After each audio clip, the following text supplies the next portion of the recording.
Rafah, a dense populated area in Rafah, more than 1 million, and we want to make sure that there are no civilian casualties here. And so we've been clear about that. We are going to continue to monitor the situation closely to see how it unfolds, and certainly we will continue to speak out. On a different topic, briefly, TikTok has filed a lawsuit challenging the effort to force it to divest ownership, or ByteDance to divest ownership of TikTok in the U.S. Does White House have any response to that? So, seeing the report's going to be mindful here. This is obviously a litigation process here, so we're going to refer to Department of Justice on this one. Okay. On your concerns, obviously, about the risk to civilians and escalating humanitarian crisis in Gaza, I want to follow up on something that Kirby said earlier. He said that the U.S. doesn't support an Israeli operation in Rafah that results in a higher risk to civilians and civilian casualties. But the IDF has now closed the border crossing in Rafah, cutting off aid. How does that not impact civilians? So one of the things that we've been very clear about, that the crossings that have been closed need to reopen. It is unacceptable for them to be closed. You have heard us say over and over again, we need to upsurge the humanitarian aid. This is why the hostage deal is so important. It would lead to a ceasefire, would lead to making sure hostages, including American hostages, come home and get that more humanitarian aid into Gaza. So Israel has committed to reopening the Kerem Shalom. That's a conversation, as you all know, from the readout that the president had with the Prime Minister of Israel, and we want to make sure that we get that done. We've been told that that's going to happen tomorrow. We are working to move that up. Fuel deliveries through Rafah should also commence tomorrow. That's what we've been told. And we believe Rafah border crossing should also be quickly reopened for the movement of humanitarian assistance. We are insisting that there should be no disruptions of humanitarian assistance flows. It is important. We know you all obviously have been reporting on this, how dire the situation is currently in Gaza, and we want to see these two crossings open. And is it still your expectation that Israel will alert the U.S. when it does plan, if it does plan to go ahead with a full-scale operation? So look, obviously Israel's going to speak to their own operations. We have had continuous conversations. You are all aware of the two virtual calls, virtual meetings that the National Security Advisor led. And so we're continuing to have those conversations, obviously, with our counterparts in Israel. The president had a conversation with the Prime Minister yesterday about the Rafah operations. Again, very, very clear here. We do not want to see a major operation happening in Rafah. We want to see a plan, a comprehensive plan on how Israel plans to protect the more than 1 million civilians that are currently seeking refuge in Rafah. And just one more follow-up on TikTok. They're obviously suing the federal government over this potential ban, but in their suit, there's a line in their suit where they say the continued use of TikTok by President Biden and members of Congress undermines the claim that the platform poses an actual threat to Americans. So as it relates to the campaign and obviously other congressional members, they have to speak to themselves. The campaign has to speak to it, but we've been very clear. What this law is not a ban. It is a divestment. I do want to be really mindful because if there is a legal, obviously it's in litigation, and I just can't want to speak to that any further. Why further. is he still on this platform? I would have to refer you to the campaign. Has the president really committed to not using it again? It is banned. We can't use it here in government, in federal government. Okay. The president gave a speech on anti-Semitism today to mark Jewish Holocaust Remembrance Day. Are there any plans for him to give similar remarks either about the plight of Palestinian civilians or about Islamophobia and anti-Arab statements and violence? So just want to, obviously today was a very important day, and many presidents have spoken on the Hill on this day and delivered remarks about remembering the millions lost in the Holocaust and reaffirming our commitment as a nation never again. This is not the first president to have done so, and the president wanted to meet that moment. And what we have seen as well in the past several months, as you all know, is the rise of anti-Semitism here. And we have been very clear to call that out. That is hate speech. We're going to continue to do so. And, you've heard the president address the war and address the suffering that we're seeing in Gaza. You've heard him address that many times. And this also speaks to how important the hostage deal is. We're seeing talks continue in Cairo. That is important. We're going to obviously support that process. We want to see that hostage deal so it could lead to a ceasefire, lead to that all-important humanitarian aid getting into Gaza. And let's not forget bringing home the hostages to their loved ones. So the president has spoken about what's happening in Gaza, has spoken about what we're seeing there, the dire humanitarian situation, and calling for Israel to reduce. Obviously, what we see, the loss of civilians' lives, is unacceptable. But no plans for anything more formal. So. Look, the president has been speaking to this, has spoken to this many times. I also want to just flag that the Secretary of Education put out a letter, a Dear Colleague letter that went out to universities talking about Title VI and giving examples of anti-Semitism, but also was very clear about the hate that we have been seeing more broadly, anti-Semitism, anti-Israel, anti-Muslim, anti-Palestinian. We have seen that across campuses, across the country, obviously, in communities, and laid out our deep concerns. And so that Dear Colleague letter went out today on the same day that the president delivered this really impactful speech on a dark moment in time.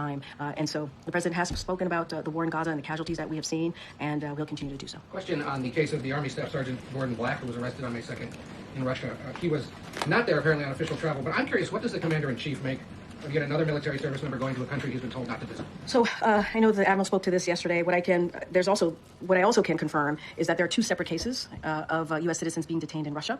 The State Department is actively seeking consular access to both individuals, neither of whom were in Russia on behalf or in affiliation with the U.S. government. We take seriously our commitment to assist U.S. citizens abroad and provide all appropriate assistance. We iterate, and this is kind of to your question, we iterate our strong warnings about danger posed to U.S. citizens in Russia. We have been very clear about this. State Department has been very clear about this, and we will continue to say U.S. citizens residing or traveling in Russia should depart immediately. As stated in our travel advisory for Russia, and U.S. citizens should not travel to Russia at this time, period. And we're going to continue to be very, very clear about that. For any further details on those two cases, I would refer you to the State Department. Why do Americans who don't heed those warnings warrant government assistance if they knowingly flub? Because it's the president's, he believes it's his responsibility when American is held hostage or wrongfully detained to get them home to their families. That is a commitment that he has made. At the same time, and I can't speak to these two cases right now, the State Department has to speak to them and where they are in their process, so I want to be really mindful about categorizing where they are. But the president is committed. It's committed to getting Americans home if they are being held hostage or if they are wrongfully detained. He believes that is his duty as commander-in-chief, as president, to do so. Has it made any concern to the Pentagon that this isn't a case of yet another service member walking into another country that has hostile relations with the United States? There was the one that went to North Korea. Now there's this guy. Well, we've been clear about all U.S. citizens not going to Russia. We've been very, very clear. And as I stated, there's a travel advisory that came out from the State Department. So this is all citizens, all U.S. citizens. I don't, not going to get into private conversations from here, but obviously we are concerned, and the State Department is actively working this. And one other, how is the president himself personally learning details, if any, about the trial of his predecessor? Well, as you know, the president, speaking just looking at today, the president delivered a really impactful, important, meaningful speech on a... Yeah, he feels his schedule, but how is he learning about the case himself? Jeez, Ed, give me a second, give me a moment to warm up. Get to your question. So look, the president had a really important day. You just saw him there was a pool spray, saw him interact with the Romanian president. That was important. You saw him deliver a really important, impactful speech on a day that we talk about never again, on a dark time in our history, not just here, obviously our history more globally, of what we saw happen to a community, millions of people. And so look, the president is really busy. Obviously, he probably catches up during the day, like many of us here. But look, the president's going to focus on the American people. That's his focus. We're going to go. Sense of when he's on the Peloton in the morning, he's watching the news, or if at night when he's done, he's going home and watching highlights. Yeah, all I can say is the president consumes the news. He pays attention to the news. I cannot speak to the current situation that is happening, that many of you all are covering right now at this moment of the former president. Can't speak to that. But the president's been. You could admit to this, right? He's had a busy day. He's been very much focused on what's going on in the world. Just quickly on the two cases in Russia that we were just talking about, has there been an official determination that those are wrongful detention cases? I would refer you to the State Department. They will work on the official determination. Going to be really mindful from here. That is something that the State Department works through. Okay. We're trying to make sure that they have a counselor, obviously accessible to them. They could speak more to this. Okay. And then there was an independent investigation of the FDIC that found widespread sexual harassment and other misconduct. Does the White House still have confidence in the leadership of that organization? So obviously I would refer you to the FDIC for details on this. It's an independent agency. As you know, the president, of course, expects the administration to reflect the values of decency and integrity and to protect the rights and dignity of employees. My understanding is that the FDIC chairman spoke to this. He apologized and has committed to the recommendations that have been provided by the independent report, and going to further fix the longstanding issues, obviously, that are in the report, but don't have anything beyond that. He apologized, and so we're referring to that. And then lastly, is the White House committed to not withholding weapons assistance from Israel that's needed for its self-defense? What we are committed to is Israel's security. That is ironclad, and don't have anything beyond that. Obviously, we're going to, look at all options that we have, continue to have conversations with Israel and our counterparts, but our commitment to Israel is ironclad as far as there is Israel's security. On the hostage deal, is the White House's view that in the first phase, all hostages who are released should be alive? I'm not going to get into details. As you know, there are talks happening in Cairo. That is incredibly important, and we want to support those talks, and so don't want to get into details from here. One thing that I can say is that from our assessments, it looks like the two sides should be able to come to a deal here, or at least close the gaps to get to a deal. That's our assessment. I'm not going to get into details or specifics. Because one of the gaps seems to be that Hamas has suggested that some of the hostages that they would release would be dead. They would be bodies of hostages. Is that something that you think that I'm going to be super mindful? This is there are conversations happening in Cairo. I think it's important. We're going to support those talks that are currently underway, and our assessment is that our close assessment that the two sides positions suggest that they should be able to close the gap here, and I think that's important. But it is our priority, obviously, continues to be the president's priority, to get to a hostage deal, to get those hostages home to their loved ones, to make sure that we get a ceasefire, right? It'll ensure that, and it'll ensure that we surge humanitarian assistance into Gaza. As we know, as you all know, it is a dire situation right now in Gaza. The Biden administration is facing this deadline this week on notifying Congress on whether Israel is violating international law. Can you say how involved or how not involved the president personally has been on this process? So obviously the president's kept updated on all of these, on many matters, including this. My counterpart over at the State Department, Matt Miller, spoke to this today about where we are in that process. The State Department is working very hard to get this done, to get this over to Congress. Don't have anything else to add, but obviously the president has kept abreast. So the president hasn't gotten final word about what that decision is? They're working, the State Department, as Mr. Miller mentioned today during his briefing, is working very hard to get this done, and so I will leave it to that. Good care. Ukraine says that 2 of its colonels, part of their state protection service, were recruited by Russia and are now identified as part of a group that were planning to assassinate President Zelensky. Does the White House have a reaction to this? And then broadly, how concerned is the administration about Zelensky's safety and security? So we saw the announcement. It certainly is very concerning news, and obviously we are glad that the potential assassination attempt was averted. I don't have anything beyond that to share. Certainly would refer you to the Ukrainian government, but it is certainly concerning news. City McCain's head of the UN World Food Program said over the weekend that northern Gaza is currently experiencing full-blown famine. That famine is moving southward towards southern Gaza. Currently, as you and Mr. Kirby have said, the 2 main checkpoints for aid, Kerem Shalom and Rafah, are closed, and the president has asked for those to be reopened. This is an ongoing pattern. Israel closes crossings. The president asks for them to be reopened. The crossings are eventually reopened. Some aid starts to flow through again, but then Israel cuts off the flow of aid into Gaza once more, even though the president has said multiple times that it is important that aid be flowing continuously, and he seems to keep pushing for it, only to get these 1 step forward, 2 steps back results. Does the White House have any plan to convince, cajole, pressure Israel into allowing a steady flow of aid into Gaza, other than asking nicely? So let's just give a little bit of readout. Over the past, since early April, the past several weeks, we have seen over 5,000 trucks entered Gaza. That includes almost 200 humanitarian and commercial trucks a day, on average entering Gaza in the last 3 weeks. Some days 400 plus truckloads of enter. Let me. It is important to let the American people know that we have seen an uptick here, and it is important. There are other crossings. These are not the only 2. But to your point, it is unacceptable that these 2 crossings are closed, which is why the president called the prime minister directly yesterday to ask and to say that the Kerem Shalom crossing should be open. I have said at the top, to answering one of your colleagues' questions, that we expect the Kerem Shalom crossing to be open tomorrow, including Rafah.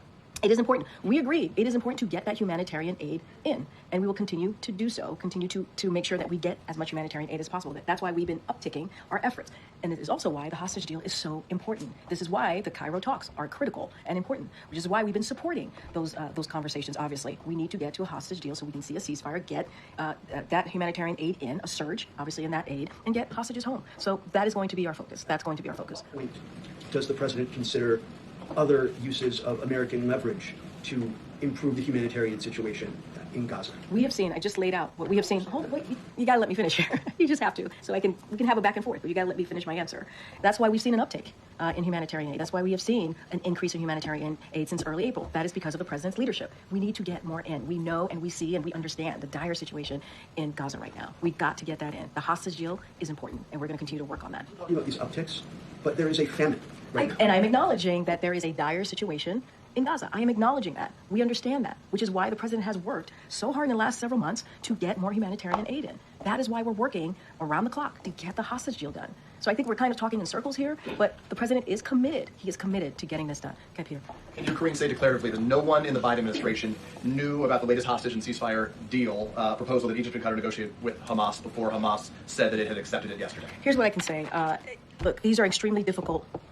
This is an extremely difficult process. It just is, and you have negotiations being conducted through intermediaries, right, in Doha and also in Cairo, and so that is just where we are. They're difficult times. They're a difficult process, and so that's what I can speak to. That's what I can say. I just want to get to the fundamental question, which is we all recognize these are difficult times. There's been too much loss on all sides. Everybody agrees. But in the simplest of terms, can you say declaratively that no one in this administration was involved in some deal that was accepted by Hamas yesterday without having been previously communicated to Israel? What I can say, this is an extremely difficult process. It is. Why can't the U.S. just say declaratively from the White House podium that the U.S. was not doing any side deals that Israel A side deal? No, absolutely not. I didn't know that was a question. I can say absolutely not. No, there was no side deal. What Hamas accepted yesterday is not a proposal the U.S. had ever heard before Hamas presented. Look, throughout this process, here's what I can say. American diplomats have been engaged with our Israeli counterparts on this throughout this process. There was no side deal. I didn't realize that was a question you were asking me. Absolutely not. These are extremely difficult process right now that is happening. There are intermediaries that are in Doha, obviously today in Cairo, and so it is not an easy process. Is there a side deal to your question? That is a no. But so let me ask you in the clearest of terms, there was no one in the administration that was involved in conversations with Egypt and Qatar and Hamas about any proposal that Hamas accepted yesterday? No. Okay. Let me ask you, the president's going to go to a bunch of different campuses in the near future. He has a series of commencement addresses. Other members of the administration will surely do the same. We heard about the president's views of anti-Semitism and hate speech on campus. Would the president welcome peaceful protests during those commencement ceremonies as we've seen elsewhere? But you see the president do this all the time. It doesn't matter where he is, where he's speaking. It doesn't matter if it's a commencement. It doesn't matter if it's one of his events. He welcomes peaceful protests. And you actually have seen the president engage in that process. So if he raised Palestinian flags like we've seen at the University of Michigan elsewhere, he would welcome that when he speaks. The president has said two things, right? And I have said two things. We understand how deeply painful this moment is for many, many communities here in this country, for many Americans. We understand that. And we also understand that all Americans have the right to peacefully protest. And we accept that right, and we understand that right. It is part of who we are in this country. It's part of our freedoms, right? It's part of our democracy. And so we understand every American has the right to peacefully protest. Okay.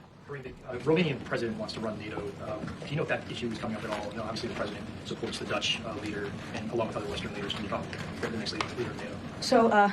So we're going to have a readout later today. Obviously, the meeting is probably still in progress as we're here in the press briefing room, so I'm not going to get ahead of that. They'll do their readout. But I'll say that the president has been looking forward to hosting President Iohannis to celebrate Romania's 20 years as a strong and stalwart NATO ally, and has been looking forward to recognizing this President Iohannis' leadership within NATO and the many contributions that the Romanian has made to NATO security, particularly in the Black Sea region, and obviously their strong support to helping Ukraine against Russia's aggression. I don't want to get ahead of anything here, so I will let the readout speak for itself once it comes out. Just one more on Russia. Putin is beginning his 5th term today as Russian president. He claimed that Russia does not refuse dialogue with Western states.